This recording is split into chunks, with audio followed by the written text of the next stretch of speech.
नमस्कार. मी सर्वांचं स्वागत करतो हवामान अपडेट या आपल्या यूट्यूब चॅनलवरती. मी नेताजी जाधव, मुक्काम पोस्ट टाकवे, तालुका शिराळा, जिल्हा सांगली. सर्वप्रथम मौसम सिस्टम्स, याचबरोबर वाऱ्याची काय दिशा असेल, तसेच ढगांची स्थिती आणि सिस्टम प्रणालीबद्दल आपण जर पाहिलं तर येणाऱ्या 25 तारखेला म्हणजेच उद्याच्याला एक पश्चिमी आवर्त म्हणजे WD उत्तर भारतामध्ये दाखल होण्याची दाट शक्यता आहे. जवळपास उद्या संध्याकाळपर्यंत हा दाखल होईल.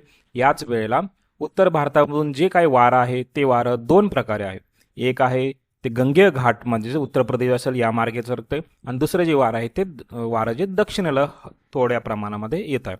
याचबरोबर अरबी समुद्रामधून जी चक्रकार वाऱ्यांची स्थिती आहे त्या ठिकाणी ही वारं जे गुजरातचा उत्तर भाग असेल, पाकिस्तानचा दक्षिण भाग आणि राजस्थानपर्यंत पोहोचतंय.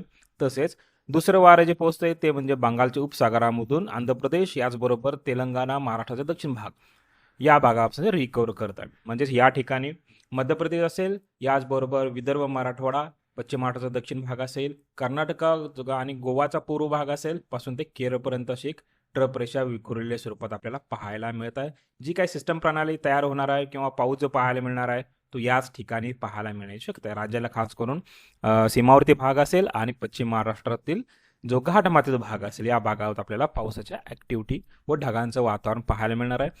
तसेच तापमानाबद्दल पाहिलं, तापमान ही वाढतच राहण्याची दाट शक्यता आहे. सर्वप्रथम लेटेस्ट सॅटेलाइट इमेजनुसार जर पाहिलं तर आज दिवसभर दुपारी 1 पर्यंत राज्यात वातावरण हे एकदम निरभ्र होतं.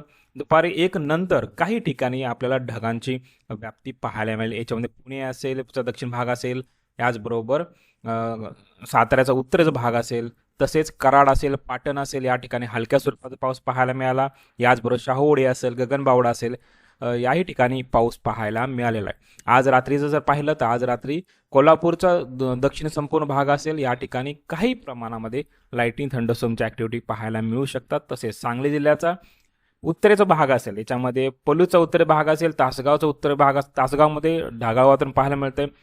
याचबरोबर आटपाडी असेल, खानापूर असेल, विटा असेल आणि कवठेमहांकाळचा उत्तर भाग या ठिकाणी हलके ठेंब पाहायला मिळत आहेत. तसेच धाराशिवचा उस्मानाबाद असेल, या ठिकाणी हलक्या स्वरूपाचा पाऊस, काही ठिकाणी मेघगर्जनेचा पाऊस पाहायला मिळतोय.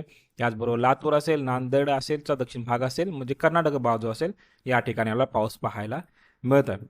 तसेच यवतमाळचा पूर्व भाग आणि चंद्रपूरचा दक्षिण भाग असेल, या ठिकाणी लाईटनिंग थंडरस्टॉर्म सहित पाऊस पाहायला सध्या मिळत आहे. तसेच बुलढाणा असेल आणि वाशिमचा उत्तरेचा भाग असेल, अकोल्याचा दक्षिण भाग असेल, पश्चिम भाग असेल, या ठिकाणी ढगांची दाटी त्या ठिकाणी पाहायला मिळते. मात्र या ठिकाणी एकदम पावसाची शक्यता फार कमी आहे. तसेच कर्नाटकचा विचार जर केला, कर्नाटकमधील बेळगाव असेल, याचबरोबर त्याच्या निकटवर्ती भाग असेल, विजापूर, याचबरोबर गुलबर्गा असेल, याही ठिकाणी आपल्याला पावसाची दाट शक्यता आहे.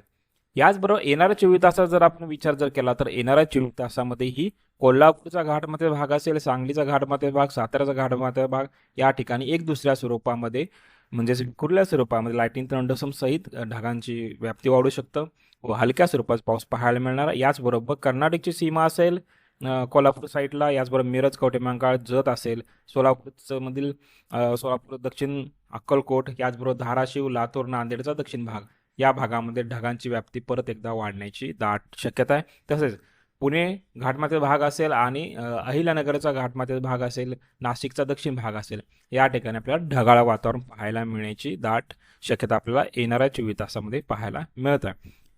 याचबरोबर हवामान खात्याचा अंदाज आपण जर पाहिला तर हवामान खात्याने मुंबई असेल, याचबरोबर ठाणे असेल, रायगड असेल, या ठिकाणी हीट वेव्हचा अलर्ट जारी केलेला आहे. आज जर पाहिलं तर आज ठाणे जिल्ह्यामधील, याचबरोबर नवी मुंबई असेल, या ठिकाणी जवळपास 38 डिग्री सेल्सिअस तापमान पाहायला मिळालं. याचबरोबर येणाऱ्या 24 तासामध्येही या ठिकाणी हीट वेव्ह राहण्याची ही दाट शक्यता आहे. तसेच सोलापूर असेल, धाराशिव असेल, लातूर असेल, नांदेड असेल, या ठिकाणी लाईटनिंग थंडरस्टॉर्म सहित हलक्या मध्यम स्वरूपाचा पाऊस पाहायला मिळण्याची ही दाट शक्यता या ठिकाणी येलो अलर्ट जारी केला. याचबरोबर सांगलीचा एक दुसरा भाग असेल, पुण्याचा एक दुसरा भाग असेल, तसेच अहिल्यानगरचा एक दुसरा भाग असेल, बीड असेल, हिंगोली, परभणी, या ठिकाणीही काही प्रमाणामध्ये लाईटनिंग थंडरस्टॉर्मच्या ॲक्टिव्हिटी पाहायला मिळू शकतात. तसेच नाशिक, घाटमाता, तसेच धुळे, नंदुरबार या 2 जिल्ह्यामध्येही एक दुसऱ्या ठिकाणी ढगांची व्याप्ती वाढू शकतं व लाईटनिंग थंडरस्टॉर्मच्या ॲक्टिव्हिटी त्या ठिकाणी पाहायला मिळण्याची ही दाट शक्यता हवामान खात्यानं व्यक्त केली आहे. तर हे होतं येणाऱ्या 24 तासाचा राज्याचा हवामान अपडेट. जर आता हवामान अपडेट या यूट्यूब चॅनल सबस्क्राईब जर केलं नसेल तर कृपया सबस्क्राईब करा, बेल आयकॉन नक्की करा. धन्यवाद.